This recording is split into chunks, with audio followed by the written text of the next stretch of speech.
As their enthusiasm get dissipated.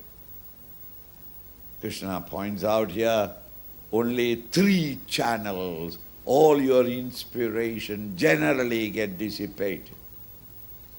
Nirashir nirmamo bhutva yuddhasva vigada jvara. The second line. Asha, expectations. That is one of the channels through which you get dissipated. Expectation is always of the future. I expect such a thing to happen. Dissipation comes in the field of the future. The idea of I, the ego, represents the field of the past.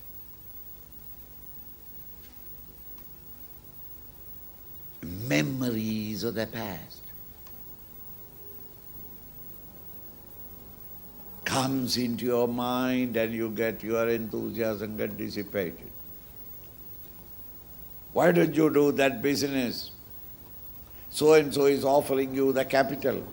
Why don't you do it? No, Swamiji. He is a great friend of mine and I don't want to put him in trouble. But why don't you start? He is giving you the money. Swamiji, you don't know.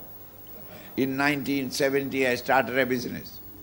In 73 I had to close it. Then again I started another business in 79. In 84 I had to close it. I failed in the business. In 89 again, my father-in-law or my brother joined me and we started it. 90 December, we had to close it. 3-4 times, Swamiji, I have failed in business. I am not meant for business. I cannot. Now the friend who is offering him money, I go to him and say, what an honest friend you have got. He says that he is not fit for business. And Swamiji, you don't understand. I am giving my money to him to work it only because he is the only man in the whole society, community of ours, who has got this much of experience of failure that he will no more fail because he has already known all the methods of failing.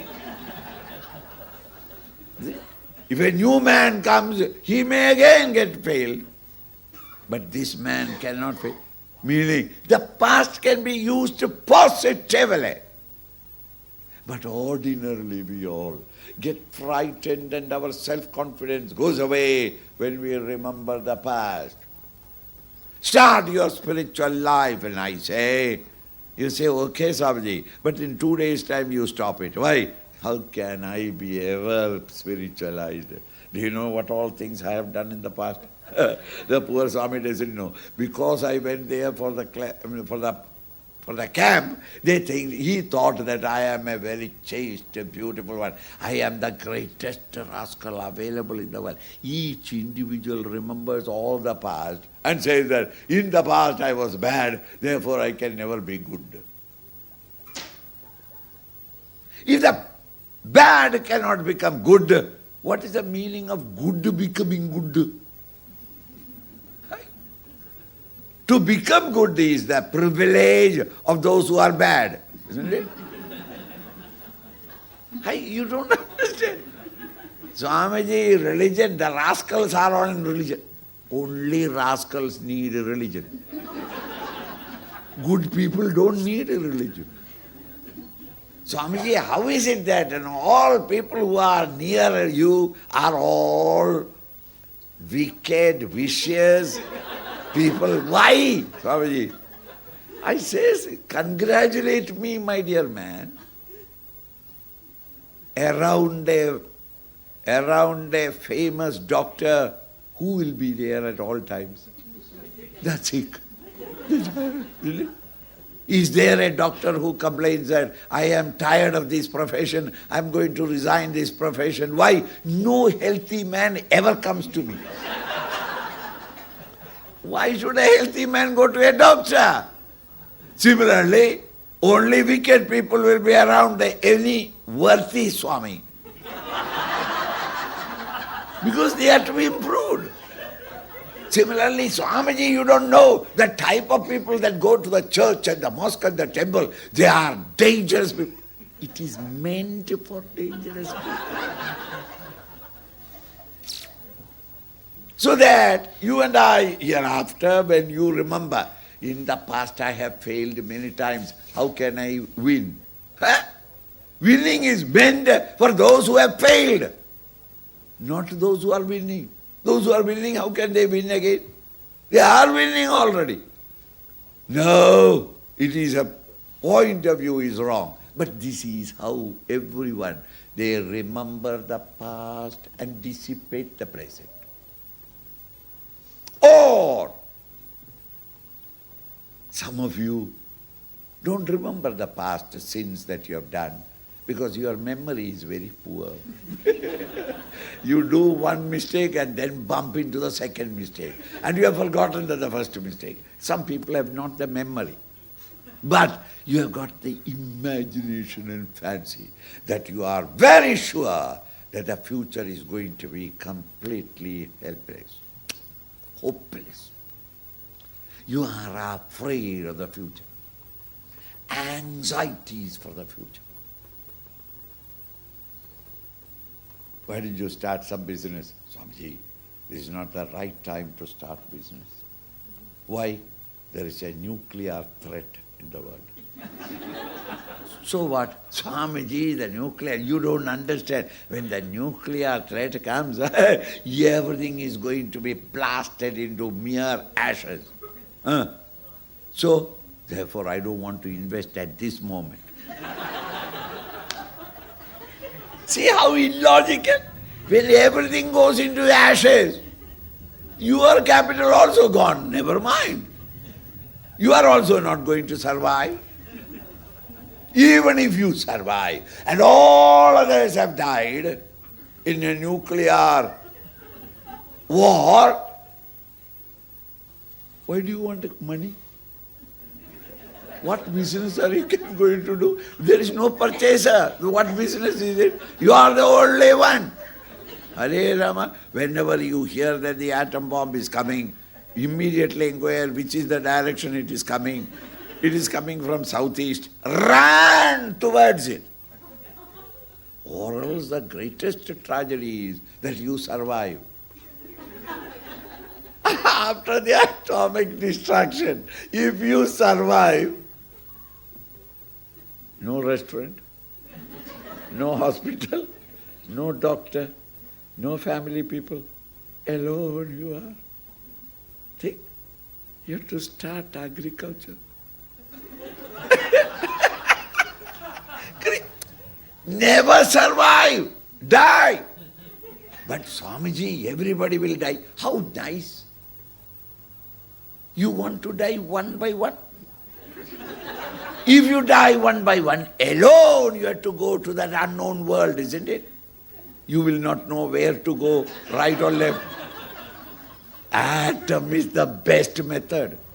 One moment, black, gone. And you open your eyes.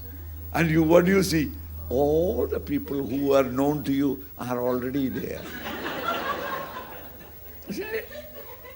All that you do. You need not ask anybody where to go. You just look. People are already lined up and going. You follow them. While you are following, be very intelligent, please. That area where large number is going, avoid it. Go where the small number of people going. Because very few go to heaven. The rest will go to hell. So if anybody at that time, your friends, relations, hey, where are you going? Come here. You say, go to hell.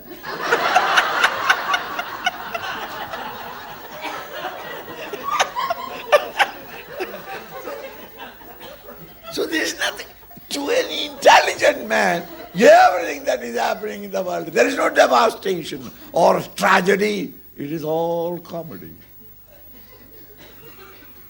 Life is a tragedy to those who feel. Life is a comedy to those who think. You can laugh at it. So then some people are thus over anxious unnecessarily. Imagine terrible situations that are yet to come in the future, and the future you have no data at all. You are only imagining, and the imagined picture is so horrible that you get frightened by the picture that you yourself imagine. This is another method of dissipation. Some people's present, enthusiasm to work in the world outside get dissipated because of the memories of the past or by the anxieties for the future. Swamiji, no. In my case, I have neither of them because I have no memory of the past. My memory is rather poor. I have not got that much of imagination to imagine the future. I am not worried at all. And yet I am not succeeding. That is because the third field of dissipation is the present. Excitement in the present. Swamiji, 1,000 things I have to do today, and I don't know how I will do it. Every work is put on me only, and I have to do it. Thus, up to lunchtime you complain. After lunchtime there is no time to work, and therefore you postpone it. Excitement in the present. If these three are conquered, don't allow your enthusiasm to be dissipated either with the past or the future or with the present. The entire inspiration, you shaft them, focus them to the job in hand. The work turned out cannot but be extremely excellent. And excellent work must yield maximum profit and glory. You fail in life because of yourself. You are not born in the world to fail. Success is your birthright, but you don't know how to tune up your instrument. Your instrument is all shattered out. Either you dissipate in the past or in the future or in the present. And some of you dissipate in all the three. So then whatever inspired ideas come to you, that inspiration goes. And when you work in the world outside without inspiration, it becomes monotonous routine work. Monotonous routine work cannot produce any great results. Feel inspired. Have a goal in front of you. And then you act on. You have no time to think of the past or the future. And you forget or overlook to become anxious of the present. Your eyes are on your goal and you are making a beeline towards him. This is the secret of great achievement.